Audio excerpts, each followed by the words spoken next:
start. Yes, sir. Good evening to all the exuberant educators. I welcome you all to the 124th web training series of CBSE Bharat Sahodaya. Now I take it as a pleasure to introduce today's moderator, Ms. Hemlata Deblani. Ms. Hemlata got graduated from KC College, Churchgate. She received her Masters of Arts in History from Mumbai University and B.Ed from SNDT University.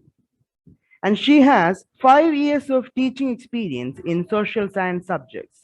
She is currently posted as Social Science Teacher TGT in Mahatma International School, CBSE. For her, teaching is just not a job, it is her passion. Here I humbly welcome Hemlata ma'am to moderate this grand session. Over to you, ma'am.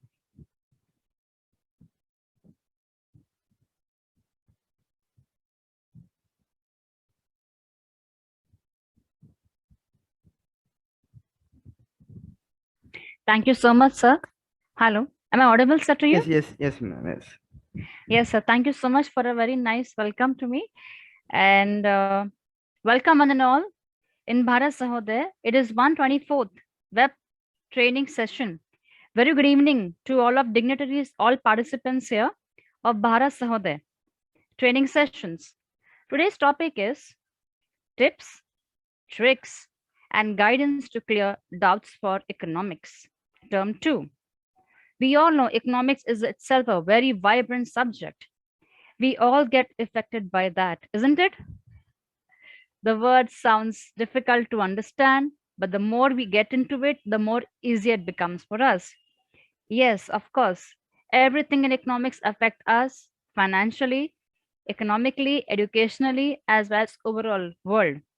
So today we have here a very economic topic which in our resource person will able to help us to understand how can we have simple tricks here, how can we have tips here to understand and to have no anxiety and to have clarity in our minds and to clear our doubts. Our resource person is very enriched over here. Before introducing our resource person, I would like to introduce our Abdul Salam sir. He is from CBSE Bharat Sahodaya. He is the General Secretary of it. He is a CBSE resource person. He is CBSE Deputy District Training Coordinator from Trivandrum District.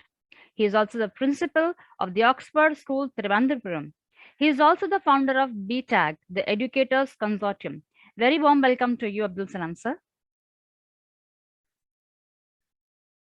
Thank you. One and all, good evening. Hearty welcome to the 124th session, exclusively for economics, with the economic explosive founder, Shweta Singh ma'am. Our connection with Shweta Singh ma'am, now I think more than 1 year. She has been associating with Bharat Sahodaya in different ways, not only conducting sessions, but also helping teachers in the Bharat Sahodaya WhatsApp groups.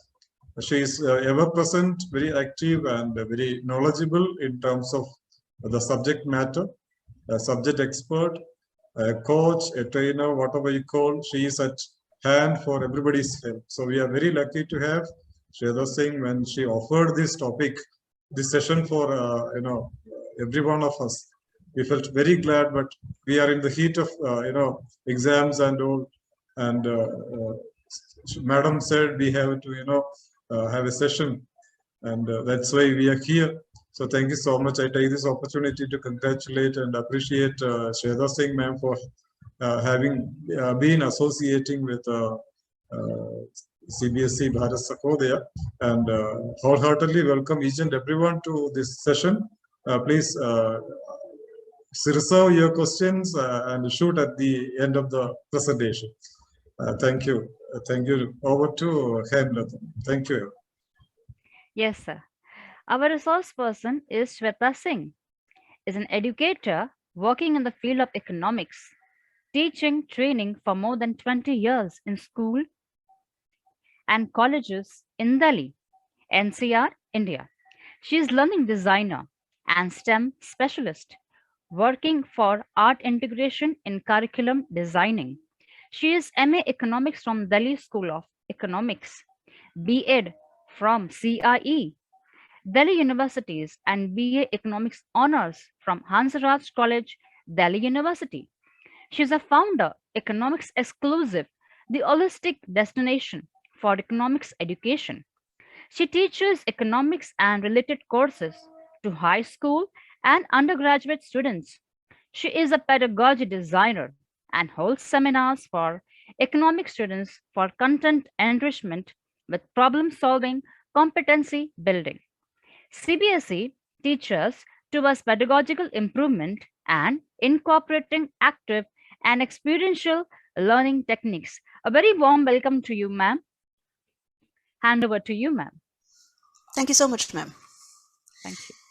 It's always a pleasure. Thank you for your kind words, Hemlata ma'am. It's always a pleasure to be here at the platform of Bharat Sahodaya. It is a very old association, as Dr. Salam said, and I'm glad to be associated with Bharat Sahodaya. This is one of the most wholesome platform which has always opened its arms to all of us educators, the entire teaching fraternity in all subjects, a huge help to everybody. I really laud the efforts of Dr. Salam in spearheading this platform and always being present to any of the help that any of us needs. So always happy to be here. Thank you, sir.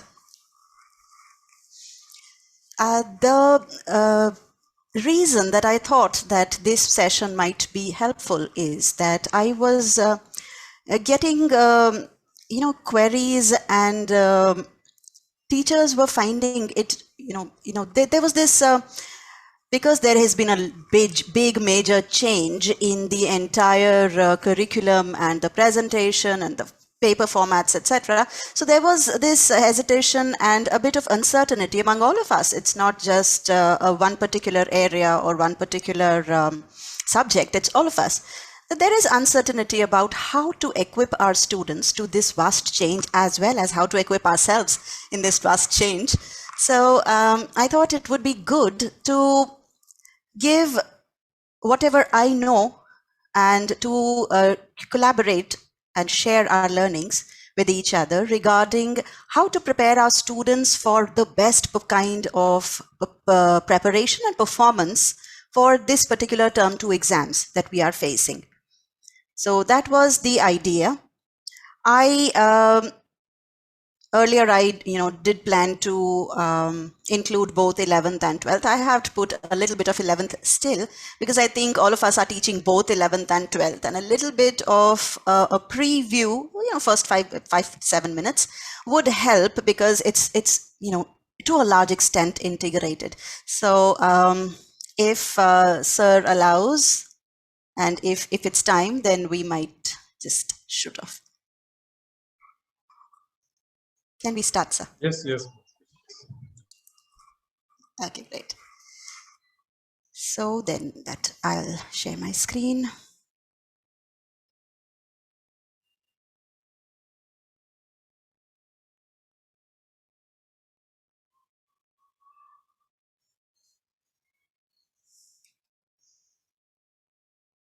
Is the screen visible, people? Yes, ma'am, pretty fine. Pretty fine. Okay, great.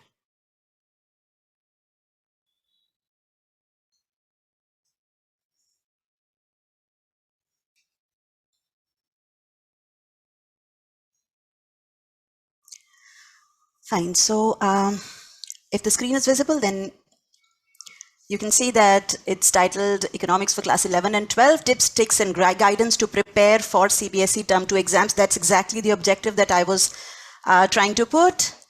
And I am really, very thankful that I am getting this opportunity to interact with the entire economics fraternity, whoever has cared to join here. And since, just a second, please. There is this. Yeah. So since I am in the, as I said, the a very, very knowledgeable, august company of all economics teaching fraternity, I am tempted to share a short quote, which is by Bernstein, that knowledge is not simply another commodity. It's never used up. It increases by diffusion and grows by dispersion. That's exactly the purpose of our presence here. So we need to discuss now the best approach to prepare for the term 2 economics syllabus. So this is an attempt to help us bring this syllabus into perspective, decoding most of the chapters, almost all of the chapters, for better guidance to our students. We are also understanding the CBSE sample paper and involving all the major questions involved in the sample paper related to the blueprint of the syllabus that we have. So it will be at the end of the session, you would have a very clear picture of the syllabus vis-a-vis the sample paper, the perspective that you need to give to your students regarding how best to go for it. And not to forget, we will also take up the special questions on data analysis. So we will take up tabular data analysis, diagrammatic data analysis, and the omnipresent case study that's there everywhere now. So that, I'm sorry, that is the objective for today. Let's jump in. As we know, this is the framework of all term 2 question papers, both 11th and 12th. So there are going to be 13 questions, 40 marks in total, and the breakup is right there on your screen. There are 5 questions for 2 marks, 5 questions for 3 marks, and 3 questions for 6 marks, as we all know. Now, it's important to remember that the word limit for 2 markers is 30 to 50 words. Now that's 2 to 4 sentences. For 3 markers, it's 50 to 80 words. That's 4 to 6 sentences. And for the 5 markers, it is 80 to 120 words, which on an average would be 6 to 8 sentences. The word limit seems to be, something that I always feel the need to remind students, especially now that they're out of practice of writing subjective papers. So the same pattern, as I said, applies to both 11th and 12th. Now, this is the approach that I would largely follow, not entirely, but largely follow, the PQ4R technique, which maybe many of us would be knowing that it was developed by Thomas and Robinson. And this also helps in last minute preparation, because since less than 2 months are left for the exams. So I've tried to organize and present the entire syllabus in the same sequence. A skim of the chapter, then selecting the question areas, a careful read, understanding the crucial sections. Then comes the reflection of the concepts in terms of application in real mode. Now, all these kinds of application and case-based studies questions get covered in this way. What remains is student-specific. Talking aloud, recite is, it's something about talking aloud and routinely reviewing the topics covered. So the sequence goes from preview to review. This is largely an outline of the plan that we're going to follow here. And it is helpful in the student, helpful to the student to retain that information that he or she is taking. Now, as I said, a small 5 to 7 minute quick look at the class 11 syllabus also. It's up on your screen. All of us know it. So I'm not going to go into it in detail. Of course, it's 1723 division. Chapters are up on there. And here comes the breakup. So statistical tools and interpretation, in which you would have the measures of dispersion, correlation, and index numbers. Here up on the screen, the usual syllabus, nothing much in that, but here, dispersion. The things that you're reading on there are the specific question areas. Now, as I said this, we would do the entire same thing in for the class 12 thing also, that pick up the areas that are coming up for questions. Now, dispersion, I put up a separate screen for dispersion because I like what Milton Friedman said.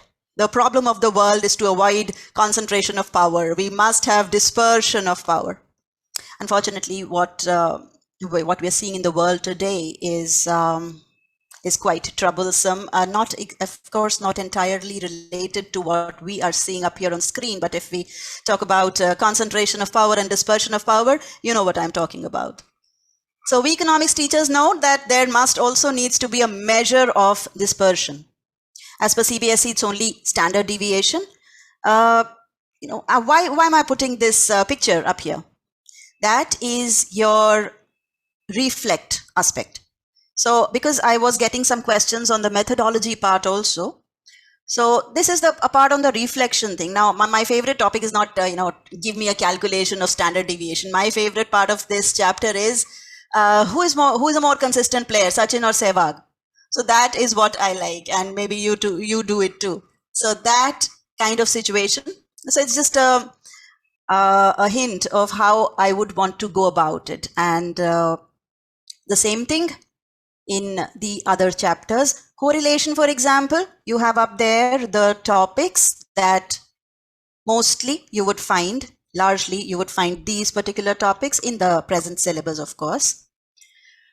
In correlation, there is one thing that I would stress, that apart from the expected questions of drawing the scatter diagram, calculating the Karl-Pearson's coefficient, etc., I would like if all of us stress on the difference between correlation and causation. It's not a very stressed on topic. We don't spend too much time on it, but it's the most misinterpreted aspect of this chapter. The student needs to understand that maybe since you see the ice cream stand on as the image, so ice cream sales might be positively related to temperature, right? So there has to be a positive correlation there. But so can ice cream sales and electricity consumption, for example, because both are happening during high temperatures.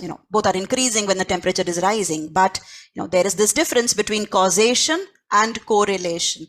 The most misinterpreted concept. I would like all of us to lay that little bit of more stress on this topic, apart from of course, the coefficient of correlation and the usual topics. Index numbers, the last topic of statistics. This is the most omnipresent statistical concept. And index number is also very closely related to the 12th macroeconomics. Because I was also aware that the GDP deflator question coming again and again, the real and nominal GDP questions coming up again and again in the 12th syllabus, they become very easy and very comfortable if we spend that little amount of time here in 11th standard. So if the student understands this at this stage, they are more confident of understanding real and nominal GDP concepts, and as well as relating the data on inflation, isn't it? Because this is one chapter where theory is as important as the practical aspect. Now, the student would not be looking at, they would not be understanding data on maybe the WPI or the CPI directly, but once he or she understands these concepts, then they can relate better on what they are seeing in newspapers and television. Purchasing power concept, for example. So that I would always prefer to lay a little bit stress on.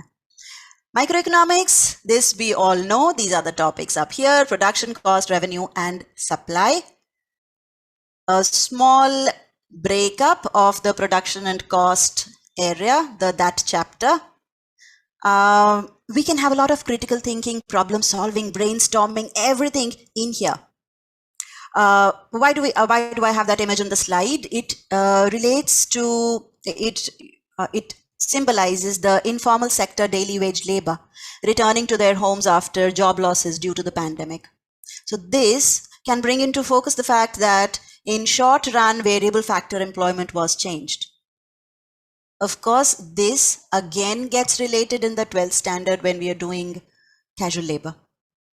So diagram drawing, explanation, all of this also again lays foundation for the diagrammatic analysis that the student would need to do. So a little bit of my input here is that if we are teaching 11th with the view to make it easy for the student in the 12th standard, we can cover these little points in here so that it doesn't come as something new for the 12th. So a little bit of diagrammatic analysis, if done here, would make it very easy for them to look at it in 12th standard.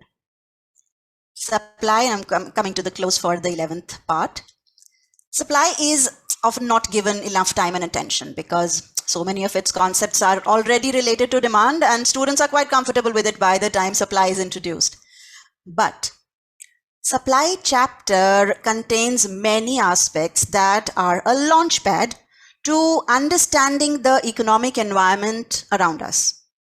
The determinants of supply is one such area. I specifically lay a lot of importance there. For situational analysis, questions based on news reports, data charts, and so on, they make a great way to teach and assess this chapter.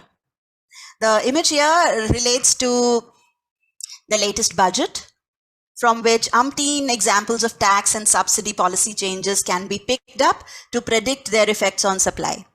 Example, a reduction in the custom duty on cut and polished diamonds and gemstones is geared to giving a boost to the gems and jewelry sector. This news item, or maybe picked up from the press release of after the budget, can be picked up, and then the student is comfortable in the 12th standard when he gets the same kind of questions. So again, as I said, if we teach according to the requirements of the 12th standard right here in 11th standard, it's not much of difficulty for the student to do the same kind of questions again. The last chapter here, the usual ARMR curves. Why are they important? They're a lot of fun. Unfortunately, this time only perfect competition was in here, but otherwise I have a lot of fun doing market forms, especially oligopolistic market forms, because after all, everything under the sun can be put in one or the other form of market. So it's a lot of interaction in here, this chapter. And it's a very good project area also, as all of us know. So a very good interactive chapter here, but I always do it along with the market forms. I don't do revenue separately. I try to combine both of them. That gives a bigger picture to the student. And that's it. The last thing here, demand and supply, the equilibrium, the invisible hand, excess demand, excess supply, equilibrium, determination. The more exciting part is when we come to the shifts in demand and supply, because then that again is based on the case studies. So, and the same applies to price ceiling and price floor. When I talk of price ceiling and price floor, it automatically, very easily gets related to the Indian economic development in the 12th standard, isn't it? So it's a very apt topic for discussions and debates, especially debates. So bringing in lots of current news and policies. I hope this little digression would have added some value to dealing with these topics in class 11. More on this in the next academic year, maybe. But now, the main agenda, main section of our session here today, to discuss the nuances of the syllabus of class 12, breaking it up and taking up each section one by one. So we shall take up sample questions, try to build competencies specific to the pattern of questions in the latest sample paper.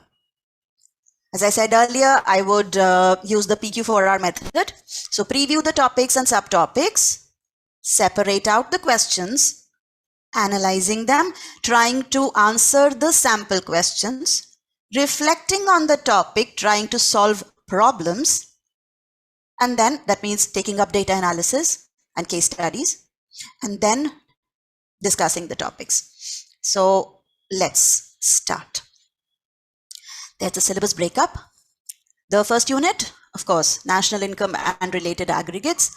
All the topics, the syllabus, methods, the measures, indicators are all up there on your screen. So there's a lot of terminology in here in the first section, as you can see, as you all know.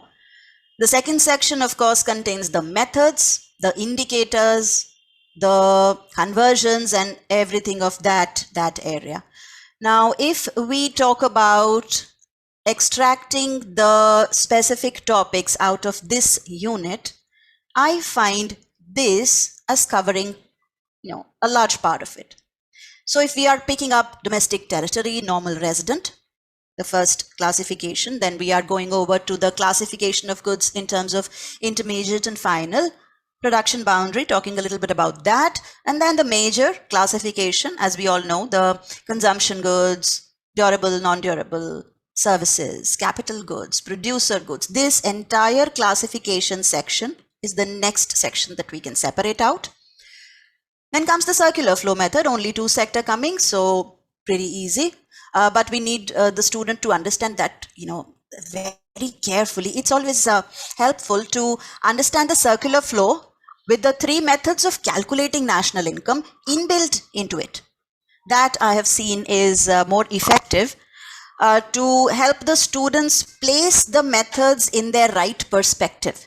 So if we are teaching circular flow method, great. But after that, after the student has understood, we might, place those value-added method, production method, and expenditure method, value-added method, income method, and expenditure method there in the circular flow where they're actually measured, where they're coming up. That I find is a helpful technique. So continuing the circular flow method, and then we come to this whole lot of terminology aspect. So we are coming to factor income, transfer income, depreciation, capital loss, the net factor income from abroad, then the usual divisions of gross and net, domestic, national, market price, and factor cost. Now this entire slide gives you almost the entire area of the 2-marker questions that are very frequent in the sample paper. You also might have noticed that a lot of 2-marker questions are from this slide.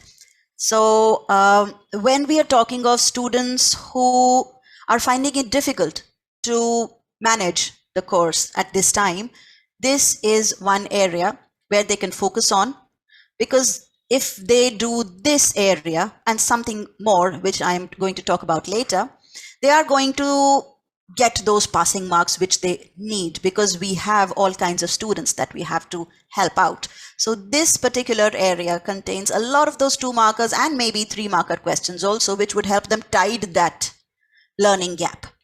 So this I would like to say at this stage. The next thing,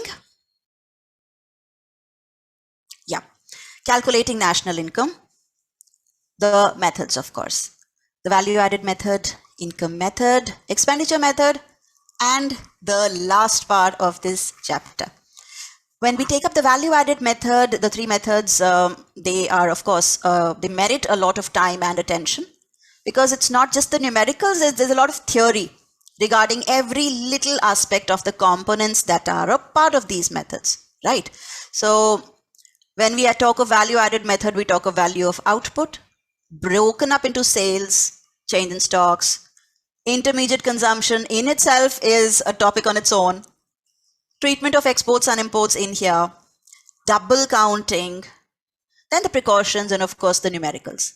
So there is a lot of theory involved in here, right? So if the student is not very competitive in terms of numerical area, he can still manage this section if he is able to get a hold of the theory concepts in here. So that again is a big help.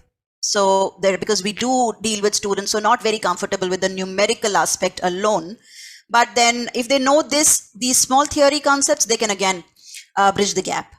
Same with the income method. There is the COE, compensation of employees, again, as we all know, is a very, very potent topic, just like net factor income from abroad, which we talked about earlier. So the components of these areas specifically, all of the students, I think, should know and understand and remember. Rent, interest, profit with the components, operating surplus, mixed income, precautions, and numericals. So when we talk of rent, interest, and profit, we all know that there is a lot of theory inbuilt into it.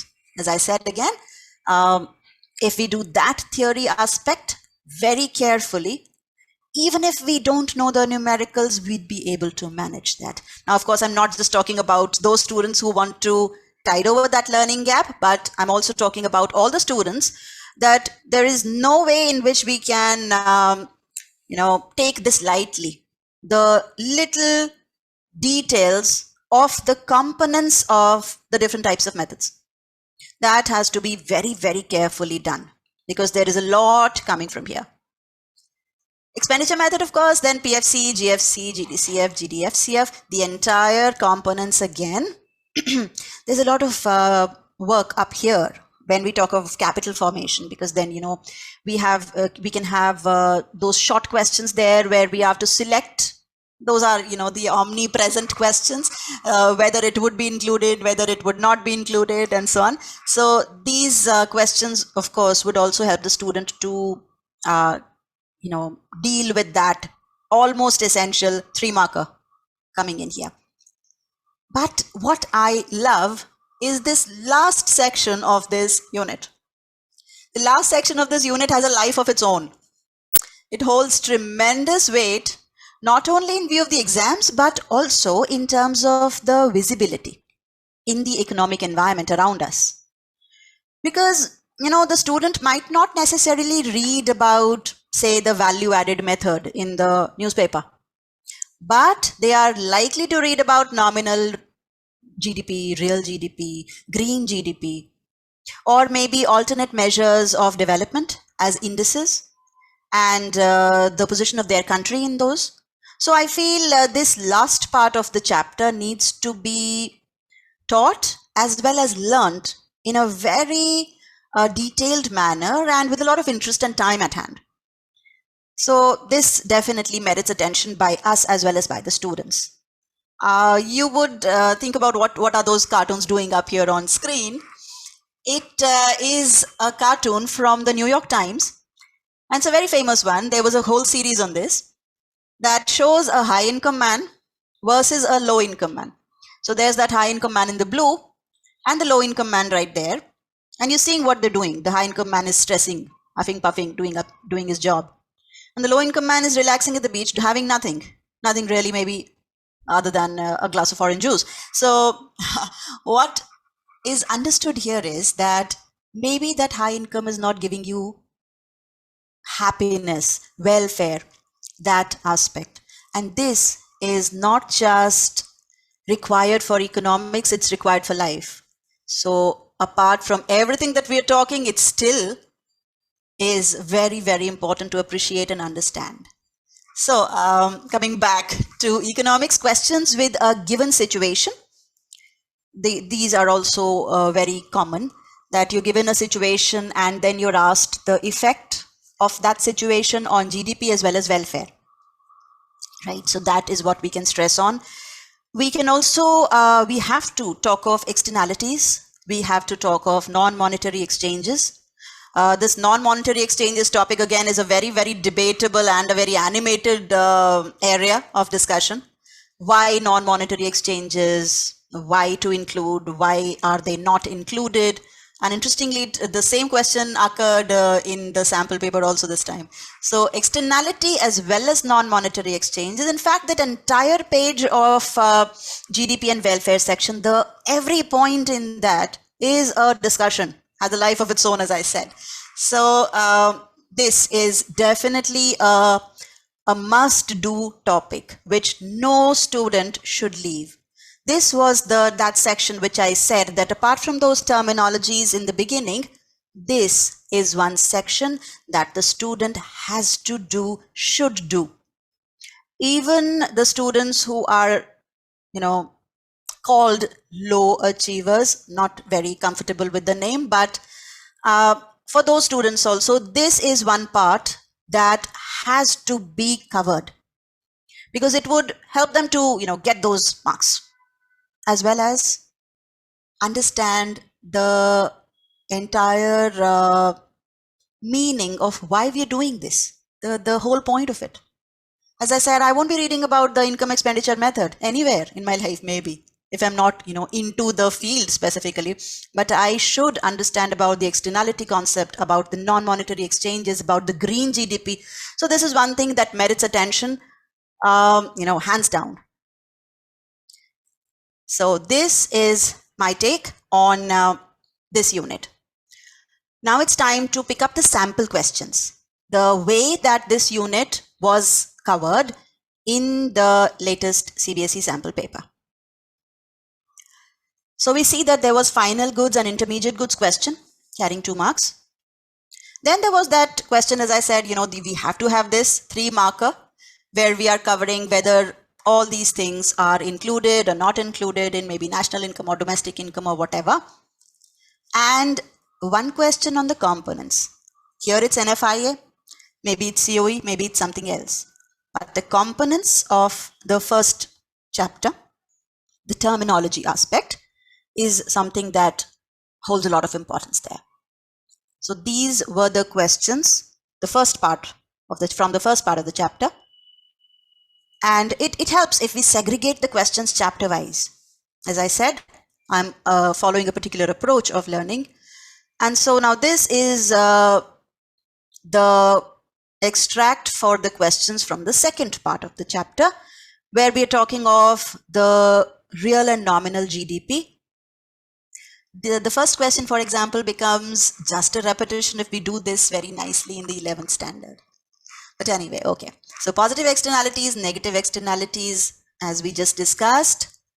Value of output, value added. Basically, again, the terminologies of the 3 methods of calculating national income is what it takes, nothing else.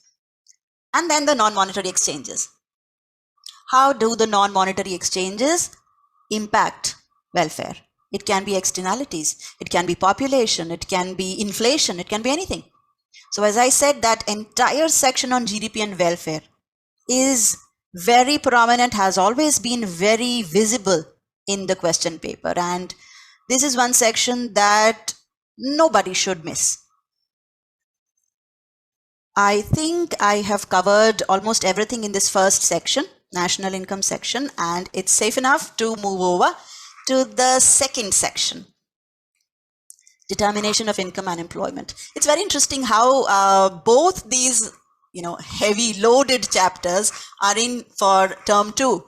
Earlier we used to divide it do the one of the units early and one of the units late, so that the students were comfortable in handling these 2 heavy units. Now so many of them are a little bit jittery on how to deal with the writing part of these 2 most loaded, I can say, sections of the syllabus. But no worries, it's all easy once we break it down to smaller parts, isn't it? So that's what we're going to do now. The syllabus is up here. We all know of this.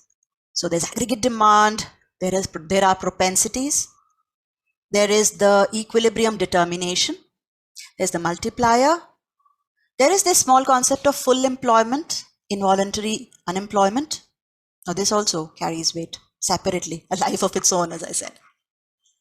Then continuing, there is the problem of excess demand, deficient demand, so inflationary, deflationary gaps over there. Although the names have not been mentioned in the syllabus, I think excess demand, deficient demand includes the concepts of inflationary and deflationary gaps. Measures to correct them, of course, and then the fiscal measures as well as the monetary measures. This is our syllabus. Let's now decode these chapters one by one. That's the first one.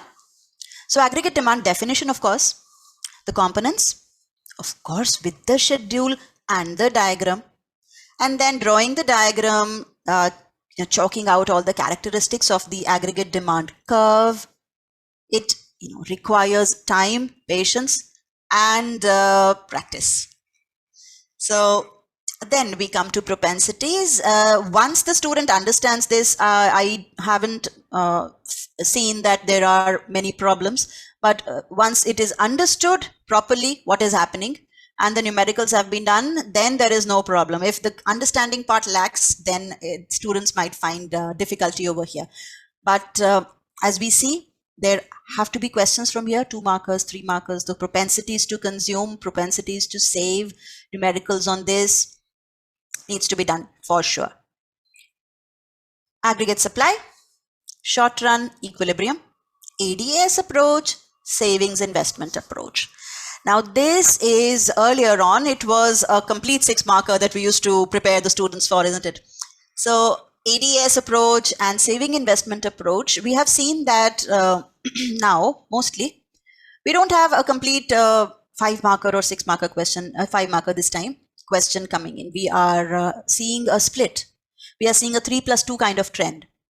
So going by that, if the sample paper reflects what is expected, then we need to tell the student that how to break this question into just answering the required portion of it, not treat it as an essay type of question.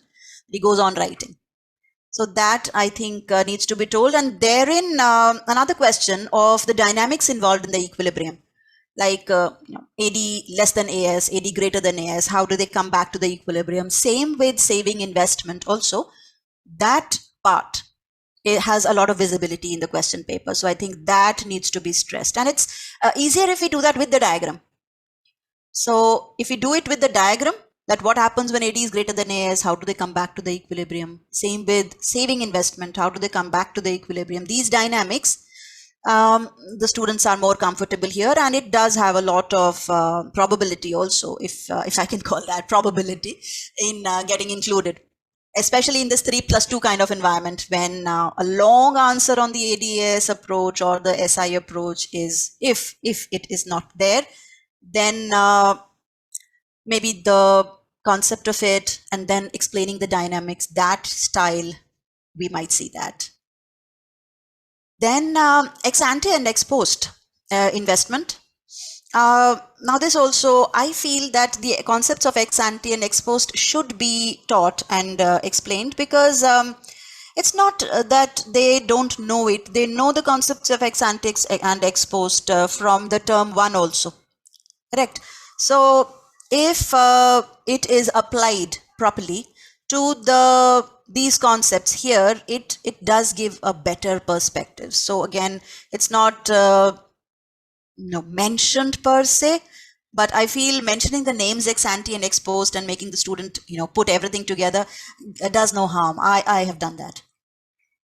And then finally, the full employment and the involuntary unemployment, that section, don't miss, is what is the advice that I would give to my students. Don't miss that. The full employment concept, a very, very easy 2 marker, isn't it? So there's no way that the student should mess up here. What is full employment, the involuntary employment, unemployment, then the natural rate of unemployment, those parts, those small questions, are very easy 2 marker questions, right? So the concepts of unemployment and employment here, sandwiched that little part of it in all these major topics that sometimes gets overlooked by the students, and we need to remind them, don't do that. So this is about one section of it. I think we can move ahead. That's the second one. Now here we get into the actual working. The concepts of excess demand, concepts of deficient demand, why are they existing, what are their impacts? Then we come to the inflationary, deflationary gaps. Now this needs a lot of diagram practice. It is loaded. It needs practice. It needs that skill, that competency of identifying also, as well as drawing, identifying the situation.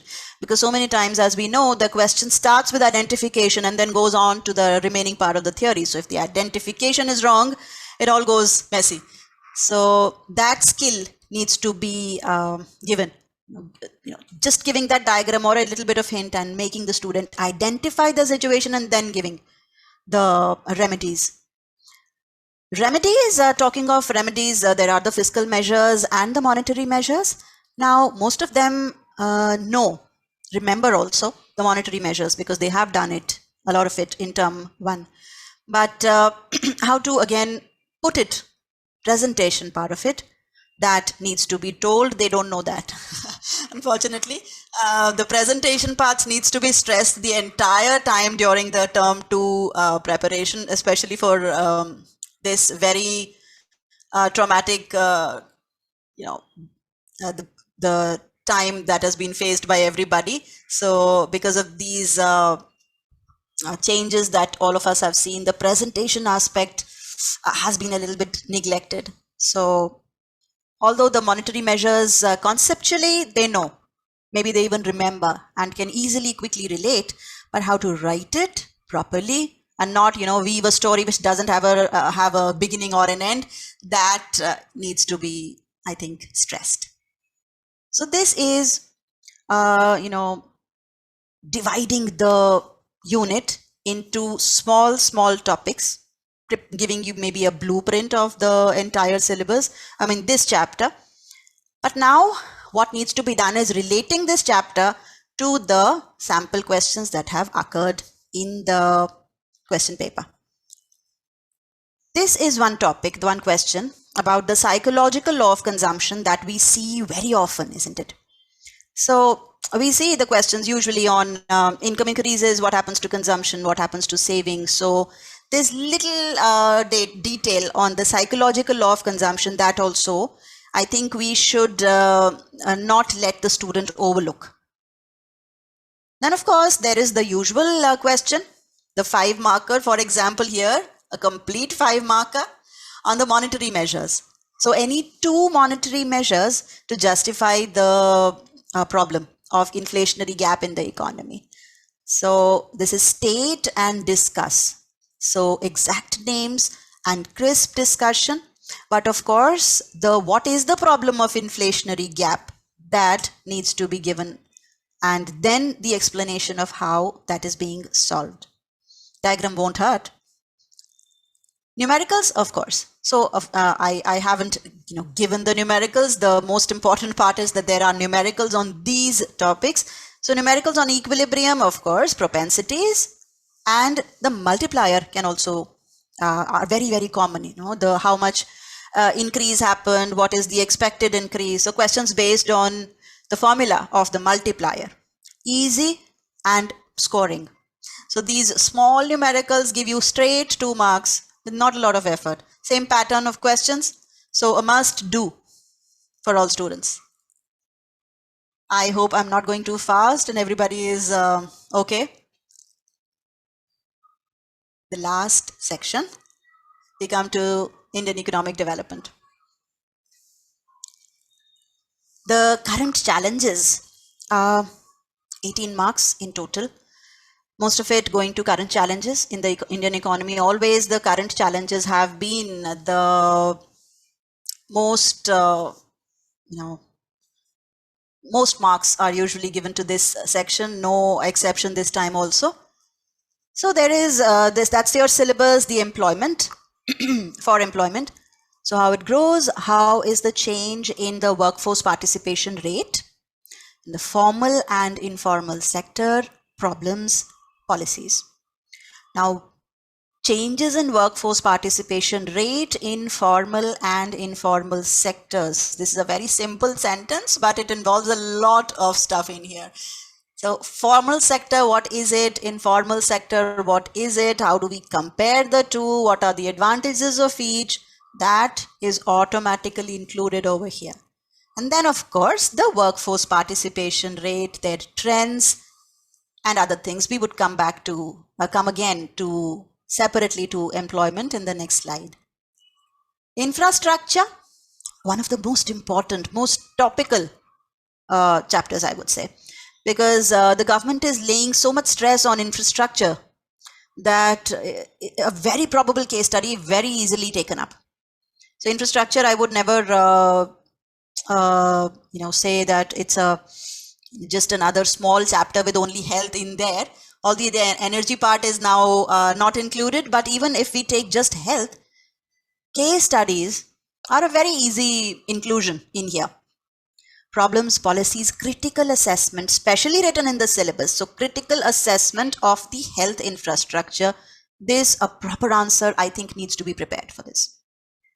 Sustainable, Economic development, again, questions from this chapter are always present here in the paper. We would come back to all these chapters one by one, starting from the next slide. So there is unemployment problem up here. So what are the topics in the unemployment chapter that we can segregate? Workforce participation, the definition, the trends, the implications.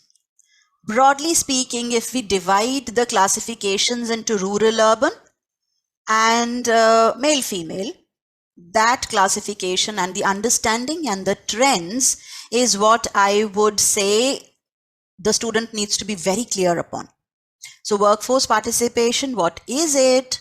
What are the trends? What are the implications of those trends? How do you explain those trends? This entire section, I think, carries a lot of weightage for this time.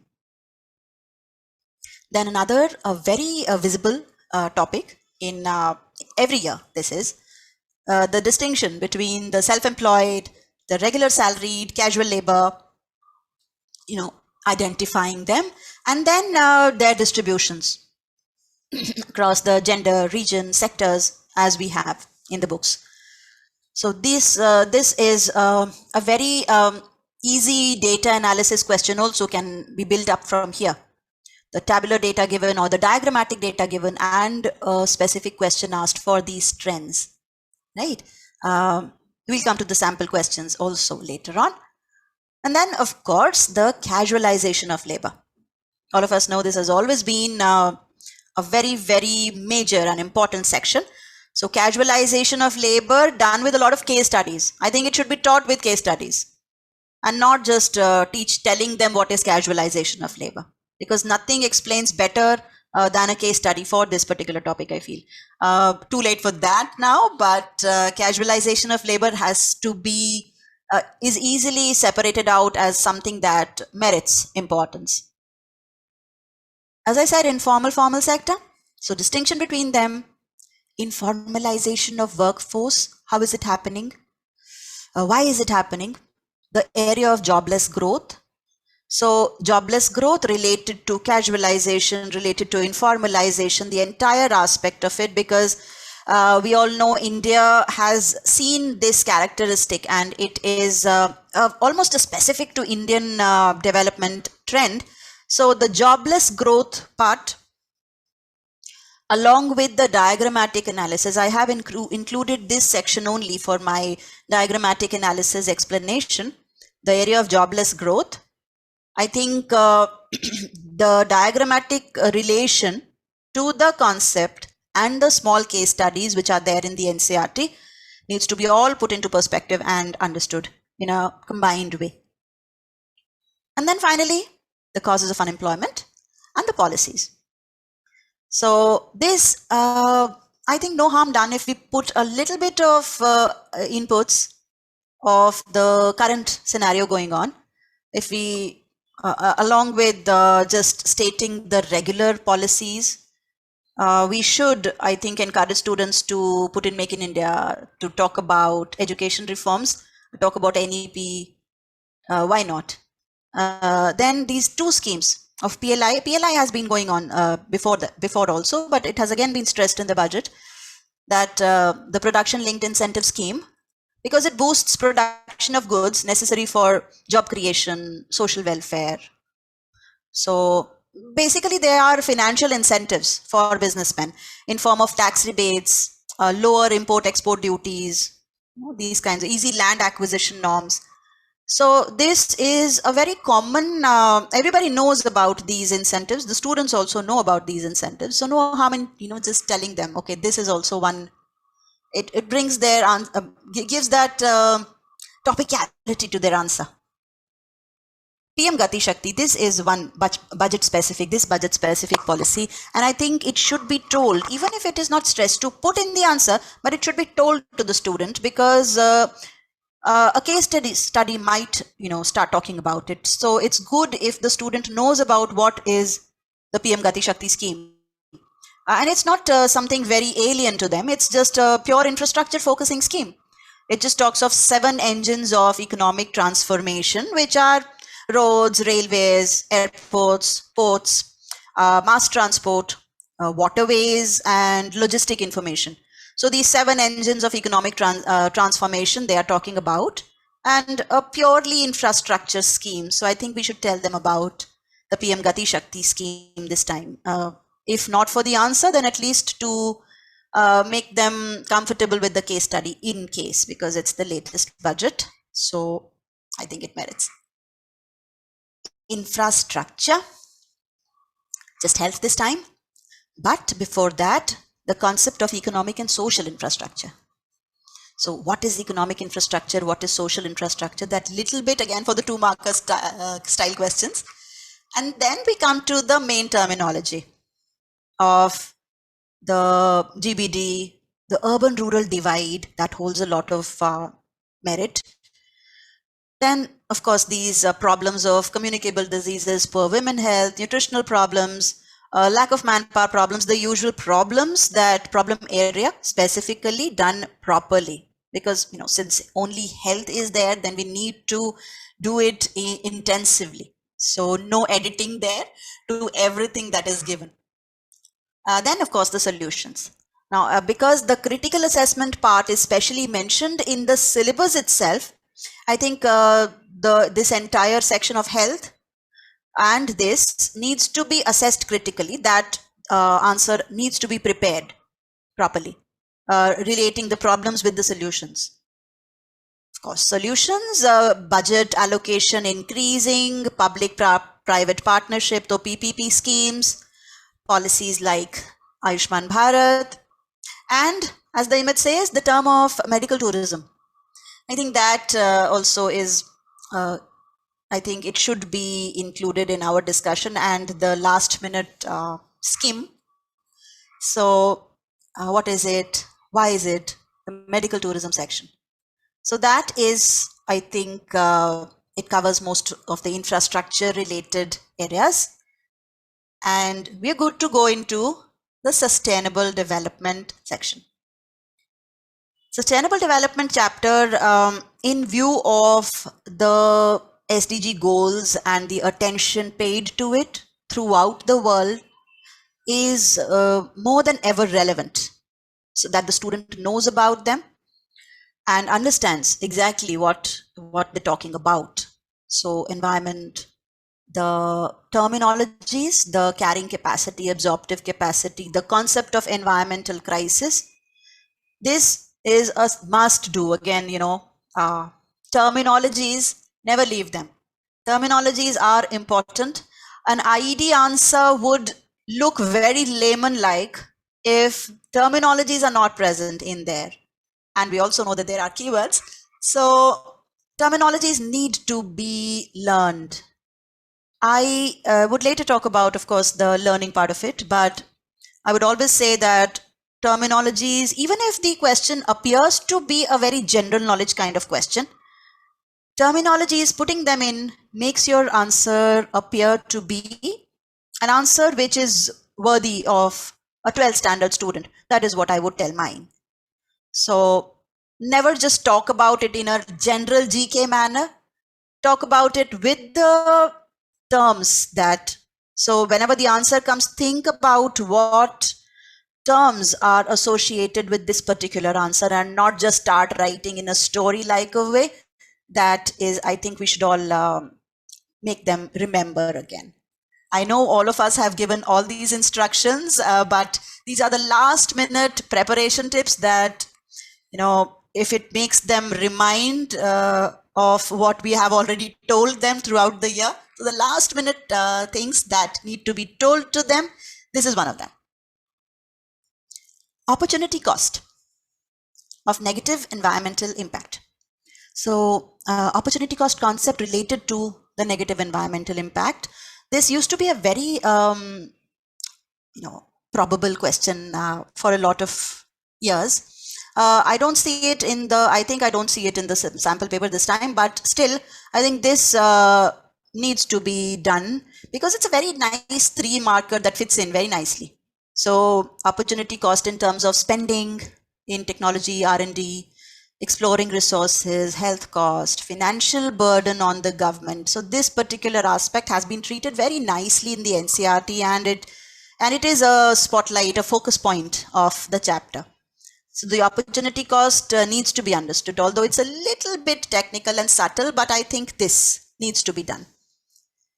And then, of course, the suggestions. The Herman Daly suggestions are quite inclusive, a nice explanation of what needs to be done. Even if the name is not mentioned, even if the question does not mention the name of Herman Daly and its suggestions, I think the suggestions in themselves are very, very, usable, and it constitutes a very nice answer. So those, and something about the Brundtland Commission also, I think that would cover the Sustainable Development chapter pretty well. I would take up the sample questions of the entire IED together. So let me just take up this last section of the IED and moving towards those specific competencies of data analysis, etc. That we need to find time for that too. So let's go over to the last section. That's your syllabus. The last section comes up here. So when we talk of India, China, Pakistan, we talk of the comparative growth paths, right? So when did they become independent? What were their growth strategies? When did the reforms begin? What happened during the course of that? So a nice comparative study of these three countries, especially the population aspect, the one-child policy. And now the one-child policy is something that is a very nice case study material also. Why has China now, gone back on it? Maybe a case study on this policy, and or a case study on any of the growth paths specifically, or a comparative growth path case study. This is something that I would expect.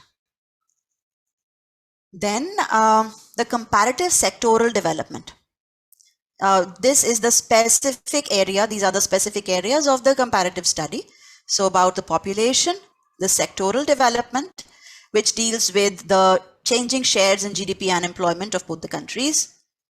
And finally, the HDI indicators, in which the liberty indicators concept should also not be overlooked. So the HDI indicators, the standing of every country, maybe show them that table and ask them to interpret it themselves. That the human development indicators part in the end. And I think we are good if we just prepare a nice comparative study for every country in all these areas, small, crisp answers, and some interpretation ability to the text or the table. And I think this chapter is pretty much covered. So building those skills will help us deal with that. Sample questions. Sample questions for the IED part, health status indicators. Then investment in infrastructure again. Infrastructure is something that, as I said, it is something that everybody is talking about these days. The budget especially put in the Gati Shakti scheme for infrastructure. So investment in infrastructure, economic infrastructure, even social infrastructure, this I think is the focus area. And then look at the last sample paper. It talks about the biopest management. So this is in the NCERT, if you look at it, this would easily get skipped if the student is not told, okay, this section needs to be also read properly. So an interesting question here that has a very it's a kind of question, a kind of area in the NCERT that might just be turned over while skimming through the chapter. So that is what we have to tell our students. Don't read the book as a storybook. This is not the time to read the book as a storybook. It is the time to read every topic as a potential question. That is what we need to constantly remind them. Because if it's a storybook, what do? We just read the main part, the first and the last section, and then skim over it. That is a very bad idea at this time. Continuing the sample questions, casualization of workforce question. Casualization has always been an important section, as I already said. It's related now to the pandemic here.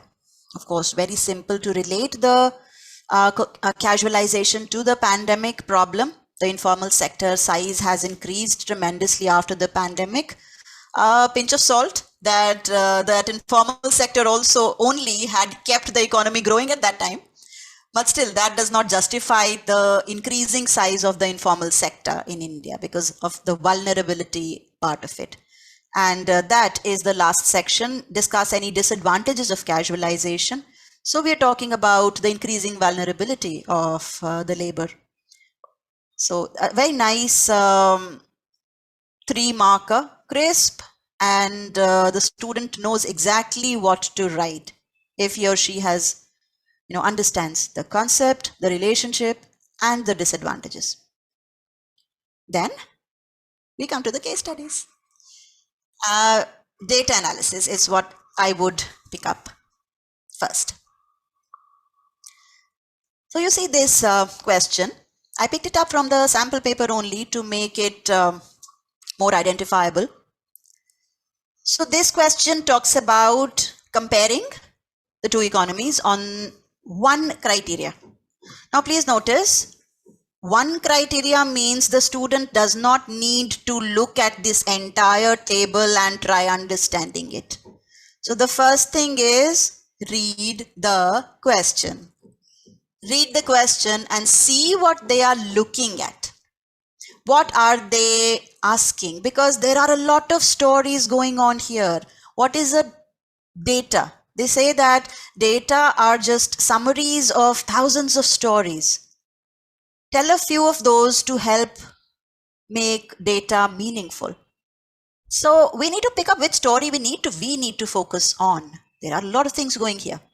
So do we talk of drinking water services? Do we talk of sanitation services? Do we talk of mobile subscribers? Do we talk of energy consumption when we are talking of, what is the question? Investment in infrastructure as a percentage of GDP. And especially so when there is that entire row which is put in bold. So the student would definitely, digress over there. So that is the first competency skill that we need to put in them. How to extract what we need from the table. So that's the first step. I would prefer going here to this slide. I would come back to the previous one. Look at that. Understand the question asked. Now what do you do? Look at the table, focusing on the part which contains the solution to that question. So getting back here, where's the solution here? You just look at the first column, isn't it? First column, India versus Singapore. So, of course, the other columns are relevant. They are talking of infrastructure, but they are not talking of infrastructure as a percentage of GDP. Just find what you need, look at that answer, make a mental note or a rough note of that answer with yourself, and then proceed. Now we explain the concept first. We are talking of, now if it's a 3-marker, you're not going to say just this, that okay, India has this much and Singapore has this much. That is not the end of the answer. So what do? You explain the concept asked a little bit, maybe one line is enough. That what are we talking about? Why is investment in infrastructure important to start with, maybe?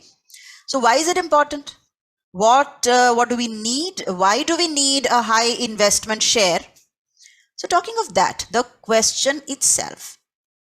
Then pick up the relevant data for your answer, give a broad conclusion, and then go into the details. This is a general instruction. It does not relate to this particular table. But suppose you have a table where you are to deeply go into that table and find out some solutions. Maybe the other one which we will pick up in the coming slides would explain that more.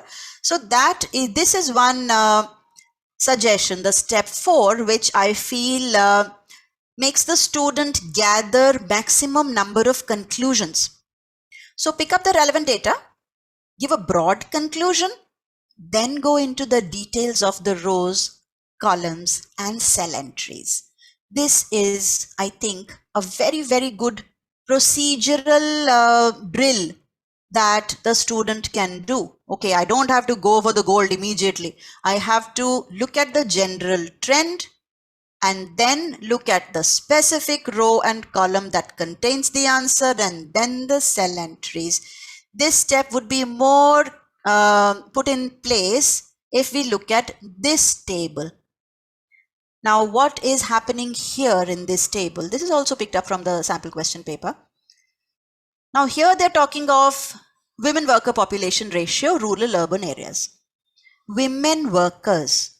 So what are we looking at here? We're looking at this, women workers. So understanding the question, when I start writing, I would first tell what this is. But right now, I would want to know the answer.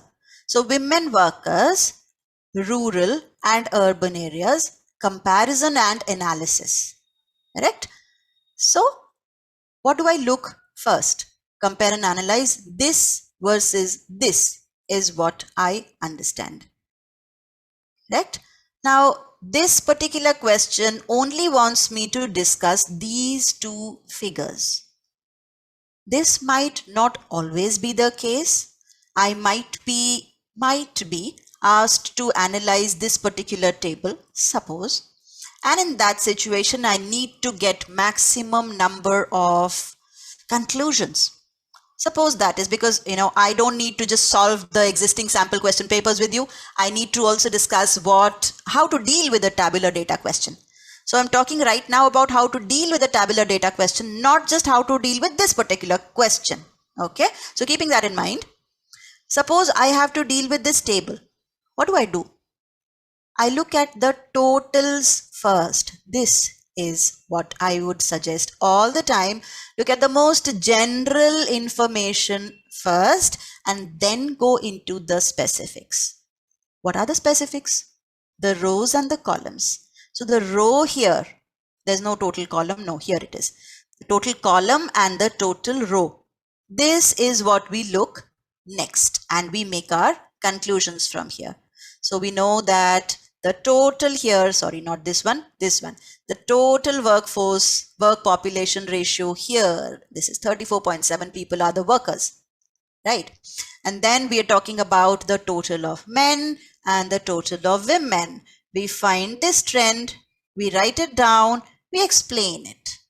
So one by one, we are doing every explanation. So this is the first thing that we see, we interpret it. This is the second thing that we see, we interpret it. Now we go into the details. So we don't just jump into, okay, men are more in both and women are less in both and then women are less in urban and more in rural, then that's the end. Right. So what are we going to do after that? So don't directly go to the climax of the story, build up the story. I repeat, I'm not answering this question right now. I'm just telling how to handle a table. How to build that skill of getting maximum stories out of that table. Then we would be very nicely equipped to take out the relevant story out of that table. So how to bring out the maximum possible results out of a tabular data analysis. Look at the general and then go into the specific. So the total done. The rows now, rural, urban, that's the difference. Compare and look at the implications, analyze, compare, analyze, look, identify, compare, analyze. And then of course we can go to the cell entries. So we can now know that, okay, men are in the majority, women are in minority. And then after analyzing these two rows, we can go into the two columns here, the particular cell entries, comparing, analyzing, interpreting. So this is how step by step we find out maximum possible, we extract maximum possible conclusions. So in a table where a student who is not equipped to deal it this way might just pick up 2 conclusions, or maybe he is mugging up all the 7 conclusions of the book. If the student knows how to find out conclusions from a table, no learning needed. and you can find out those 7 conclusions all by yourself. So I think that little thing would go a big way in helping students to handle the data questions. Coming back now to this particular question. Okay, so women worker population ratio, what are they doing? Just this is being asked. Only the women. So what we can do is first tell how many women in total. So 16.5% women are working. Out of that, this much in rural, this much in urban, and of course the implication of that all. Right. So we all know how would we explain this, that the population, rural women worker population is higher than the urban women worker population. So that answer would be your explanation. So analyze would be that. Compare when we are comparing the figures. So this is what we need to compare. Okay. So I think then that would be for the tabular data analysis. Any questions, of course, I would be happy to answer at the end. Let's pick up the diagrammatic data. But before that, I need to go back to the slide, this slide. So we have picked up the relevant data. We have given the broad conclusions. We have gone into the cell entries or the data entries, and we have finalized our conclusions, relevant conclusions. Finally, explanation and the reasons, of course, the implications also. So this is a 5-step competency building, maybe what will you call it, a procedure to help the student handle the tabular data questions. We would do the similar for diagrammatic data analysis questions also. So this is one diagram that I picked up. This is a diagram that is a very nice, hard-hitting explanation or representation rather of the jobless growth happening in India. So it can be accompanied with some questions like this. They're not in the sample question papers. It is just a sample that can be there if a diagrammatic analysis comes up. So analyzing the behavior of the 2 indicators here, and they might give you a specific year to compare with. Looking at the trend of the current sample paper, they're not asking us the entire conclusions of the data. They are telling us what we need to look at. So suppose we are looking at 2005 to 10 area. This is what we are looking at. Of course, it would be something that has a lot of meat in it. So this is the area that we need to discuss. Highest GDP growth rate, lowest employment growth rate. So jobless growth at its best, if I can say that.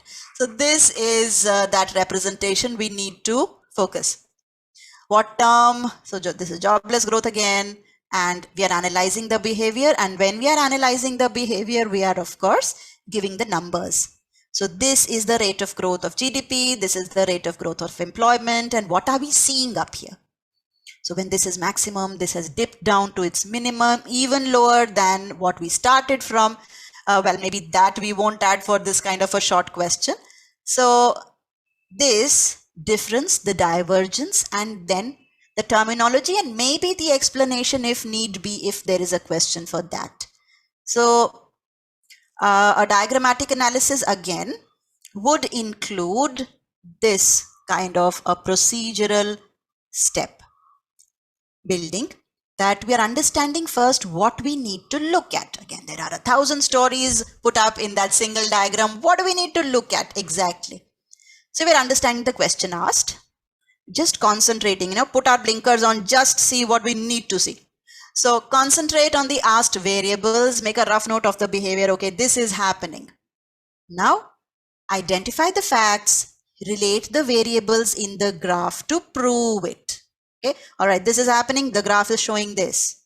We know this is for jobless growth. So we understand, identify what we need to talk about. Then give the broad conclusions, go into details. This is something that repeats all kinds of data analysis questions. I would suggest this is one approach that should be followed. First, look at the broad conclusions and then go into the details. This will always make us gather more conclusions instead of one single result. So max, min, gap, everything needs to be talked about. And of course, the explanation of the deductions obtained and the implications. So again, this is the procedure that I follow when I help them understand how to handle a data analysis question. It looks something very complex, data analysis, if I say, but for our students, it's not that complex. It's just a matter of getting into the habit of it. So if we make them do questions, if we help them do those questions of data analysis of different kinds, I think they will very easily get into the habit of using this kind of a procedural, step-by-step approach of how to deal with that data. So I think it's not that difficult. We just need to make them comfortable doing it. It's actually quite high scoring. Finally, talking of high scoring, case studies, one of the most high scoring questions ever. Because what you need to do, you just don't even need to memorize stuff that much. So what do you need to do here? Focus on the question. There has to be a paragraph, maybe two.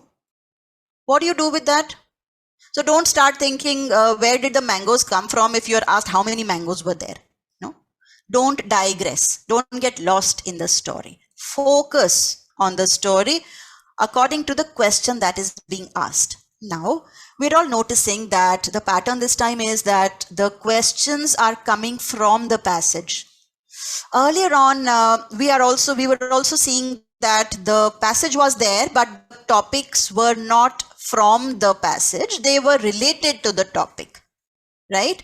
As you can see in the third part of what I'm saying here, there might be a news of the RBI governor who is not decreasing SLR further because inflation is rising. So this might be a news item or a paragraph or a text, whatever. But the questions might relate to the instruments of monetary policy, or maybe its impact on money supply, expansionary, contractionary, that kind of. So it's not coming from the case, it's about the case. That was the trend from which we saw earlier. This time we're saying more of a question from the passage kind of trend, but we need to prepare our students for both. So we need to tell them, okay, this can be from the passage or the topic of the passage. But one thing that they need to understand is that it might be from more than one chapters. It need not be a straight, simple, one topic case study, isn't it? Especially for IDA, that's what I'm talking about. So it can be a combination of, say, two topics, infrastructure as well as something else, employment or whatever. Very easily mergeable topics are there. And from there, if the questions are asked, of course, the questions would be specific, but the case does not need to be a chapter specific case. Of course, it's a general question. So there is no need to get panicky about where is this question, where is this paragraph from? That's not important. What's important is what are the questions? Do we know them? So basically not getting lost in the story of it and be very crisp and precise about the answers. And prefer using the terms from the passage only, not just writing whatever we feel like writing. So if we take care of these things, I think case study questions would be very simple. I don't find any problem. I don't foresee any problem in students handling case study questions now, because they have already done it in the 11th standard. We have built that skill and competency. Earlier, when they were introduced first time in the 12th standard, then they were a little bit jittery about it, but not now. I think most of them are able to handle it. 11th standard, they are a little bit uncomfortable about case studies, but by 12th, I think most of them are able to handle it. And it's very good because, least time, most marks type of question is a case study question. So I think most of the problem areas have been covered. How about going to something like a general advice to the students? So this is my input on that. I would never tell a student to study selectively. Okay, study only these 3 things from that chapter. I won't say that. But I would also tell them not to read the whole book like a story. I think I mentioned this sentence before also. we have to keep in mind the question possibilities, the what, how, where, these question words need to be attached to the subtopics, and then the matter needs to be learned or memorized or understood or whatever. So not reading the book like a story, which is a very prevalent tendency in the IED section of the syllabus, that the students, even the good ones, the ones who are getting the marks, even them, if they don't read it like a story, I won't say that don't read it like a story in the beginning. In the beginning, when the session is starting, it's very good to read it like a story, to understand, to do all kinds of stuff with it. But now, in the end, keep the question possibilities, put the question words in those subtopics, find out what is asked, and then study. So don't study selectively, but don't just go about reading everything just like that, because at one time then your brain would start shutting down and it would just become a story. And you won't be able to present your answers in the proper answer way. Then make concise notes, not those notes which just keep on going. Concise notes, especially for example, those terminologies. Now we know that students do find difficult learning terminologies. So making concise notes and reviewing them repeatedly. I always prefer a very short, concise representation of major terminologies, facts, to go over just before the exam also. So if those kinds of concise notes are present, especially for that section where memorization is difficult, maybe just putting in the keywords, that would also help you quickly relate to the whole answer. So whatever is difficult, say critical assessment, for example. So if a critical assessment question is, you're finding it difficult, how do you tell your student, or how do you remember that critical assessment question? So make a small, concise write, even if you write those keywords only, okay, which will help your mind relate to what that entire paragraph was. That's a very nice thing to remember. And what they do, avoiding writing as they're doing it this year much more than ever before. They learn it that way, but they don't write it down. So I think writing those concise notes for yourself is very, very helpful at the end of the session. That really, really helps. Sample papers, of course. Sample papers have to be attempted. But one thing that they do, we all know what they do, is that looking at the sample paper, seeing, okay, I know this, I know this, I know this, and not actually sitting down and solving them, isn't it? So sitting down and solving them in the required time is very important. At least some of them have to be done this way. Even if not all of them, some of them definitely need to be done this way. So after we solve the paper, what do? They just see, okay, this is correct, this is wrong. What is correct, they are very happy. What is wrong? Okay, why was this wrong? They see, and then they just shut it away. What they should do is, especially if the marking scheme is available, they should look at the answers as they presented and as it was expected. Did it match? The marking scheme gives you a very clear idea of what is expected. So we should not just look at the answer and see, okay, this is about the same thing that I have written. We should look at what is exactly what is expected. Am I reaching that level? Right? And then finally, don't let go of that sample paper after you see, okay, fine, I got 95% marks. Go back to it. See the questions that you left out from the internal choices, because those are your learning gaps. Never, never leave them out. Okay, fine, you've left them out when you're doing that question paper, but go back to it, solve those questions, learn those questions which you left out in the internal choice. This is a very, very foolproof way to increase your performance in the next paper. That is what I think we all can advise them, because this is something that they would skip doing.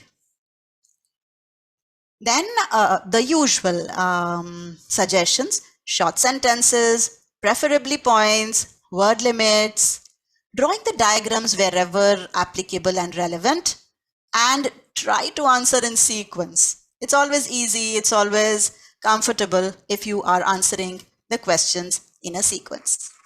So that's it from my side. I think we have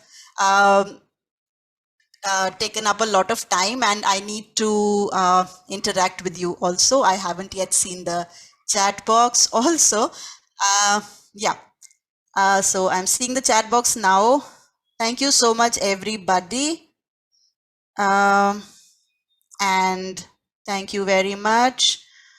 Should the student give reasons for the analysis? I think the student should give reason for the analysis. Are you talking about the tabular data analysis? Yes, I think, because the question says analyze. So if you are saying that the rural female population, worker population ratio is more than the urban, we do need to give the reason. That's the analysis. The first is only observation. So yes, analysis reason needs to be given. Okay, I'm scrolling up. Thank you so much for your words. Really, really appreciate. Thank you very much. All right, I think, sir, we are done with this. Welcome, everybody. I'm stopping the share. Please shoot with your questions. Hemlata ma'am. Question, yes. And those who have questions, please raise your hands. And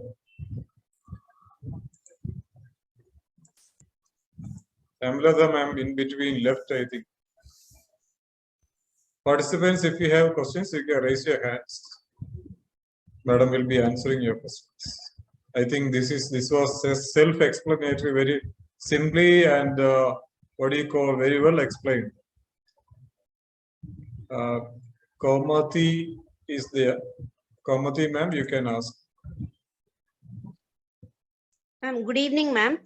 Ma'am, actually, in IED, certain questions have to be answered with the statistical data. But in IED NCERT book, some statistical data are actually outdated, and in the recent edition, they have given some other data. Is it necessary to follow the recent edition, or else in the marking scheme, how they'll provide? For example, if the question is about the rural infrastructure, how many percentage of people are using biofuels, and how much of street lights, all these things, information are there in IED book. In the same way, if it is about the rural infrastructure related to health also, how many numbers of hospitals, PHCs, and what are the bed facilities that are available, that these things and all, they have given it in the data format. But the data differs when compared to the previous year edition as well as this year edition. So which they'll follow during the marking scheme? Thank you, ma'am. Yes, this is a problem which we face because the books come at different times, and it's very difficult for students that whatever they have been learning throughout the year, in the middle of the year or towards the end, they say, no, this is not the data you learn now, this one. It's very difficult. I think we can let them continue with what they have learned. What is more important is that they mention the year, because then it's no problem. If they mention, okay, this is the year the data is from, and of course they're not expected to give that much of data, they're not expected to write tables, but yes, a small dispersion of data in the answers is always helpful. So I would suggest that whatever year that data concerns with, whatever they have learned for now, let's not disturb them. Let's let them continue with the data that they've learned, but they should be very clear about what year they are talking about, because it's, after all, that's all NCERT data. Yes, sir. Thank you so much, ma'am, for explanation. Thank you. I hope I'm audible here, sir. Yes, please. Yes, I'm here in the meeting. Anybody has any questions more to answer, more to ask? Ma'am would be happy to answer all. Hello. Yes, ma'am. Yes, Good ma'am. evening. Pravita Sharma here. Ma'am, I want to ask from the project point of view that the students have prepared the one file only for the term 1 and term 2. So if I can say that externals ask from the, if the students have prepared for the term 1, this one, the syllabus, the topic is from the term 1 syllabus. So might they have to prepare for the term 1 again for that? Sorry, ma'am, I didn't get the question. Term 1 again for that would mean what? Students have prepared one file for the term 1 and term 2. Yes, ma'am. If the externals ask from that file, if the topic is from the term 1, so again they have to prepare for the term 1 syllabus. I'm asking that. No, I don't think so, ma'am. The project, whatever the project has been made, the questions would come from there only.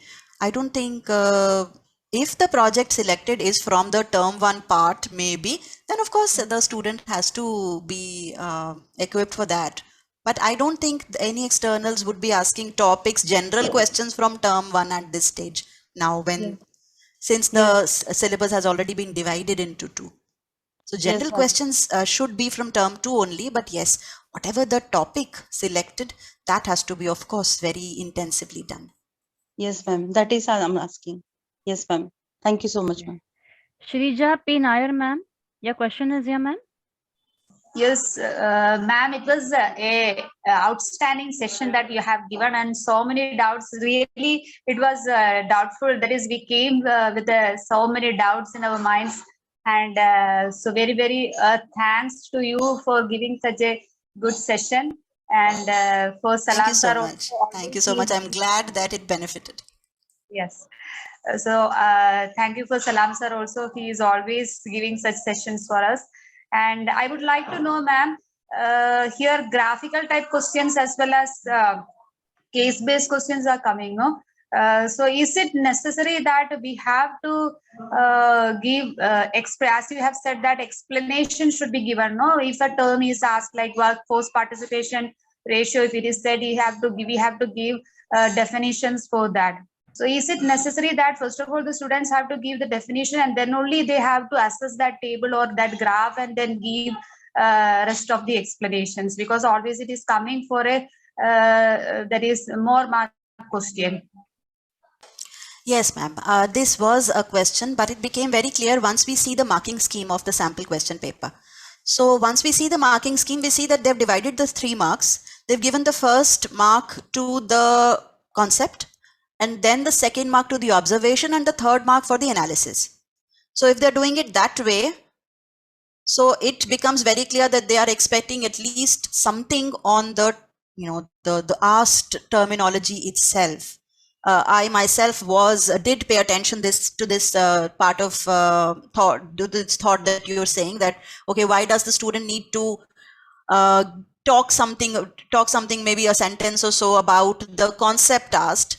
But if you look at the marking scheme, this is how they are expected to do. So I think we should prepare them accordingly, that okay, whatever, suppose, because see, these topics anyway would be, if they're talking of infrastructure or role of importance of infrastructure in GDP, everybody can write that, sentence that, okay, infrastructure is an important, that kind of a sentence which links the rest of the analysis to the answer, or maybe a definition of the worker participation ratio, brings in perspective of what we are talking, what we are finally analyzing. And most importantly, this is how they have presented the marking scheme. So I think it should be done. I hope I have answered your question. Yes, ma'am, you have done it nicely. Any other questions here? No, ma'am, we can wind up it. Okay, I would really be, ma'am, thanking you. The no question means your explanation was self-explanatory in that detail that nobody had any doubt regarding to anything, ma'am. I personally also have done economics while doing my business studies, also education. And I also have got clearance in many topics right now. For example, index numbers have you explained, prices going rises and values of money going down, equilibrium shift, demand supply, income and supply, the macroeconomic theory, the microeconomic theory, the national income concept, how to calculating of national income and the GDP, how it affects us all over there, the fiscal measures, the current challenges, what you picked up, ma'am, that are facing Indian as economic development, unemployment, how are you decoding it? Your explanation was fantastic on these topics also, ma'am. Apart from that, sustainable development, if you talk about, you explained it very well, ma'am. Many people fail to understand this concept and they fail to apply it also. because there is no clarity into it. People got more clarity. I too also, ma'am, got the same clarity here. India's development experience also, economical infrastructure, and more clarity was given on tabular data analysis, ma'am. The way you explain the tables, how to interpret them, how to calculate them, how to see at them, what vision a person should has, also was cleared, ma'am. As you explained, case study is most extremely scoring, and it was actually it is scoring, ma'am. And we look at the question papers too. And with the last and the least, what you gave was advice to students. And writing practice is a must, which we all have literally, gone for a toss during this online this thing, ma'am. Seriously, I appreciate each and every advice, whatever you have given to students. We teachers also have learned a lot over here. And I really thank you, ma'am, for giving a valuable time and being an enriching person for us today evening, ma'am. It was really good. And thank you so much, Abdul Salam sir, for really having us on this platform and having Shweta Singh ma'am here for all of us, inviting us here and having us a very detailed knowledge about this subject economics, which we sometimes feel dicey about. Thank you so much, sir. Thank you so much, ma'am. Thank you all participants for being here, for getting enrolled into it and making this evening a successful and interesting one. Thank you all of you here. Thank you, And- Shweta ma'am. Thank you so much for the, what do you call the session, very professionally explained. It was really, there was no doubt to ask. And Hemlata ma'am has rightly, summed up the session as well. So thank you so much to Shweta ma'am and Hemlata ma'am and all those who have, associated with us and who have taken part in this session. Definitely, you can take it as a reference. You can keep this session as a reference for your, you can also show it to your students if you like. Many, areas may be very clear to the students as well.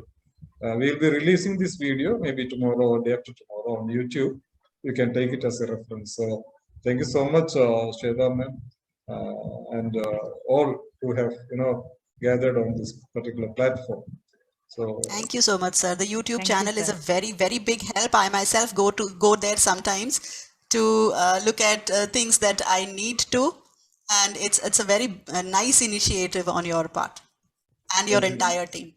Thank you. And, people are very busy these days, and model exams, practical exams, all are going. That's why, many couldn't join. So this is the reason we have a YouTube channel. They can join there and watch this session, make it useful for the students. And, definitely this is going to add, some sort of advantage to the students to score better. More marks in terms of all the areas, all the points madam has discussed. So thank you so much everyone. We'll meet again. Shweta madam is always with us and she is there in our groups as well. So thank you everyone. Have a good night, ma'am. Good night, sir. Good night everyone. Yes, sir. Thank you. Thank you, sir.